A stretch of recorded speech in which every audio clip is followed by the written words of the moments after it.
Hey, I'm Kenneth, but everyone calls me Ken.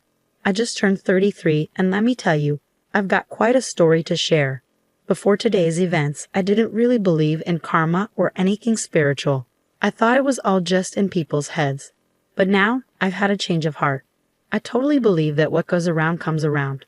And it's all because of my mean mother-in-law and her family. Well, except for my amazing wife, she's the exception.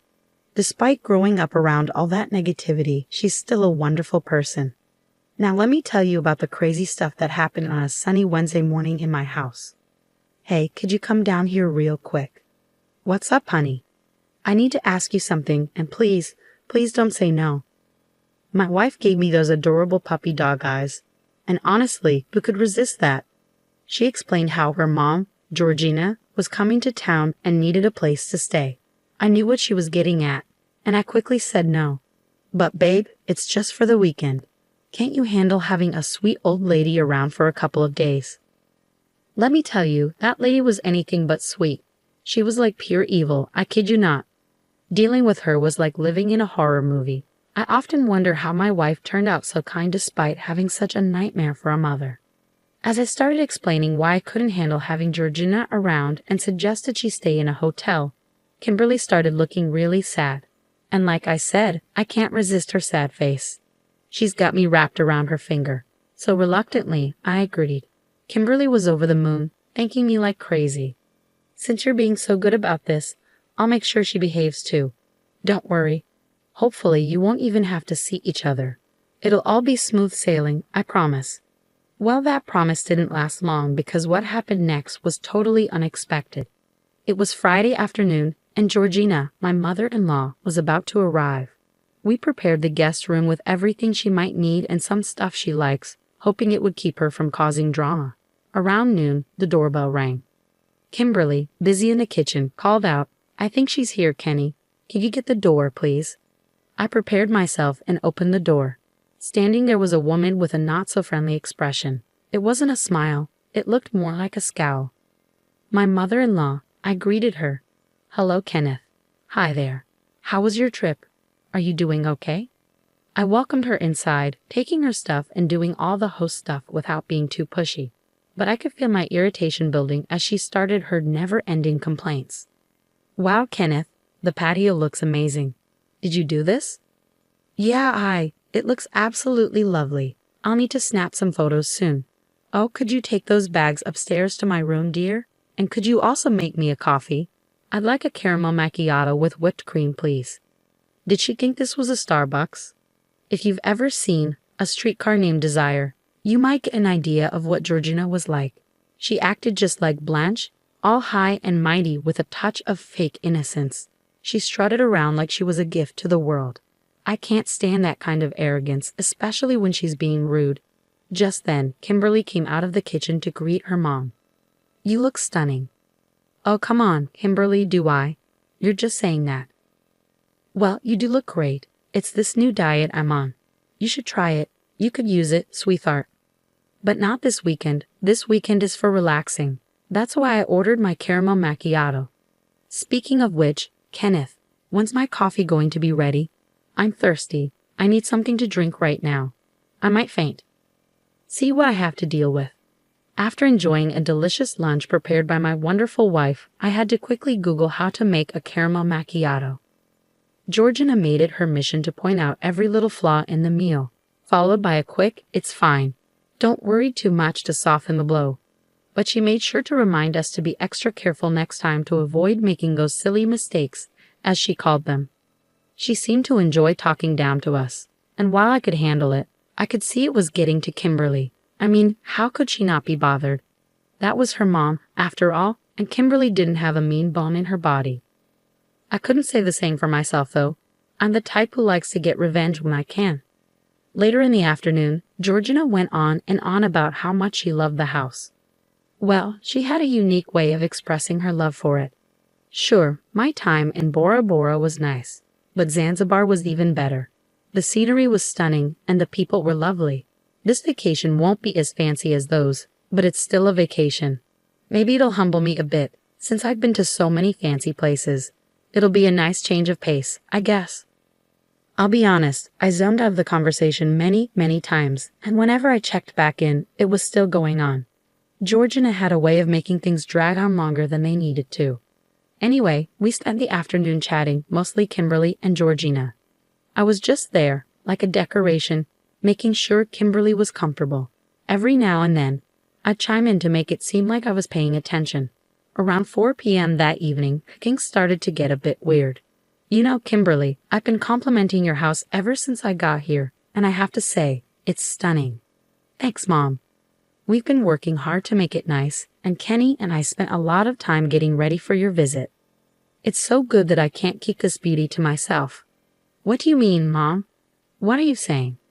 Well, you know, on my trips to places like Cancun, Fiji, or India, I always bring along some friends or family. I don't like traveling alone, especially as I'm getting older.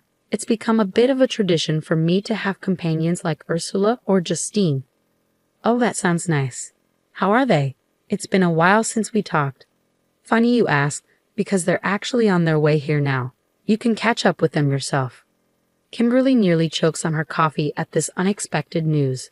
I would have done a spit take too if I had anything in my mouth, because I was shocked at what she just said. But I kept my cool and managed to say, Kim, let's go to the kitchen, now. We headed to the kitchen to talk about this bombshell. Please tell me she's joking, babe. I don't think she's joking, but you only told me she was coming. We only prepped for one person. I'm just as surprised as you are, babe. I didn't know anything until now, just like you. I started pacing in the kitchen. So what do? I guess we'll have to tell her we only prepped for one person, and maybe we can put the girls up in a hotel. They can come over during the day to hang out with Mom. I sighed in frustration. This was also inconvenient, wasn't it? Nope, a sarcasm. As much as I cared about Ursula and Justine, my aunt-in-law and sister-in-law, I wasn't keen on entertaining them all weekend. They were a bit like their mother, not as bad, but having them all around would be chaotic. We argued about it until Georgina herself showed up in the kitchen. What's the problem? I think it's a nice idea to have other family members join us for the weekend.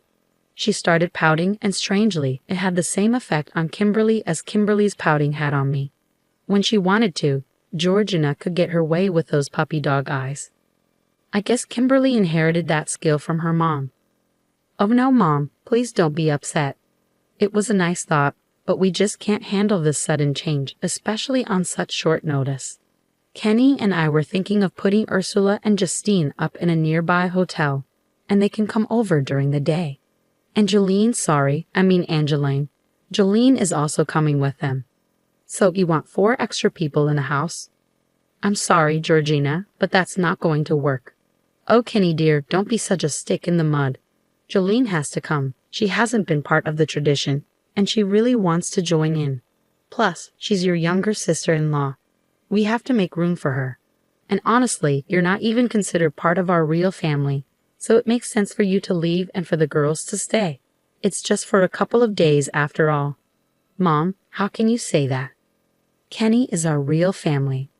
Is he though? You're putting him above your actual sisters. That's not what I meant, Mom. The main issue is space. We're worried there won't be enough room for everyone.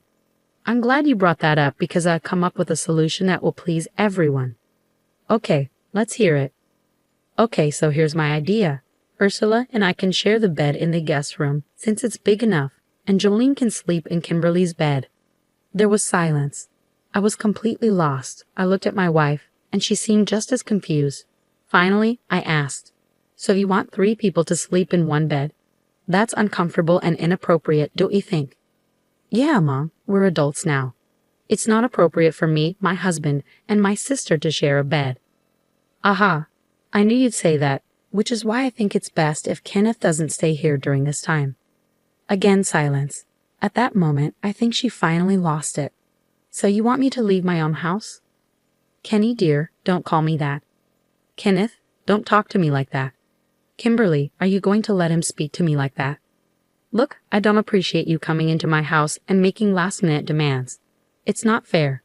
If you wanted a girls' trip, that would have been fine if you planned it in advance. Why didn't you just tell us what you wanted? And saying I'm not your real family was rude. I didn't think you'd get so upset now. Honestly, you're acting childish, don't you think, Kim? I don't know what to say, Mom.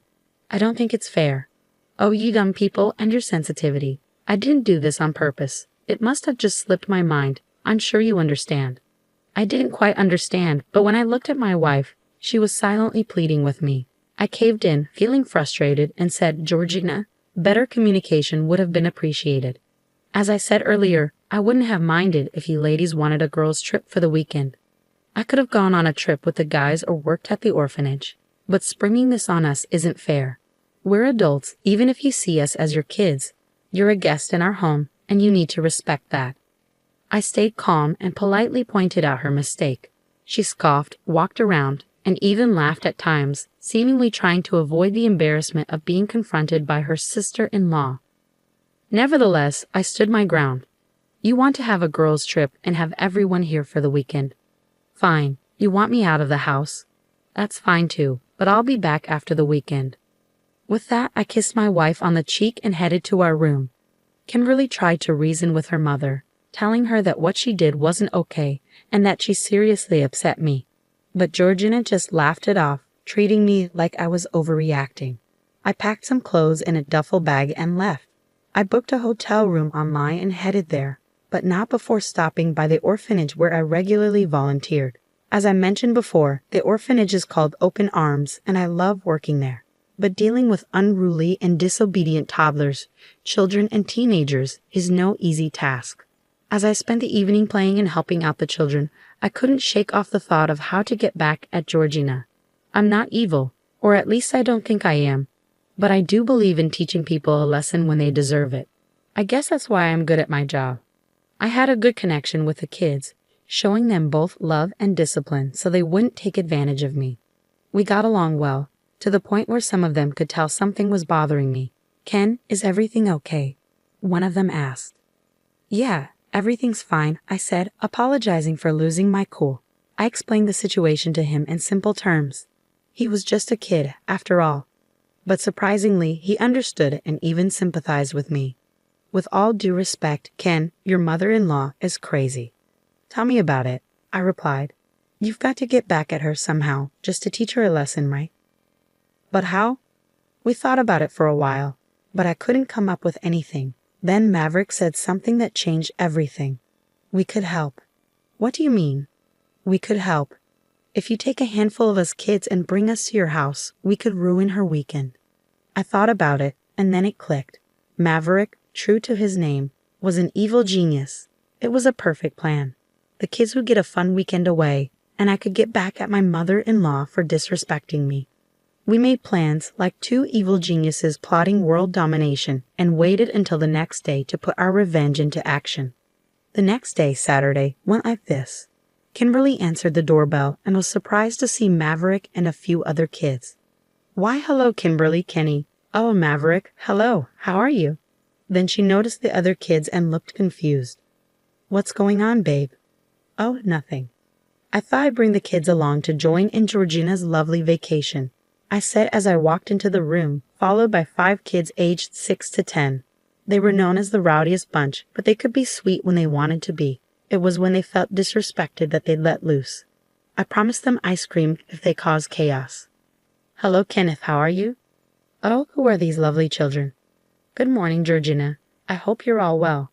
I see the rest of the gang made it. Hey, Kenneth, how are you? I'm well, thank you. Who are these kids? Oh, these children.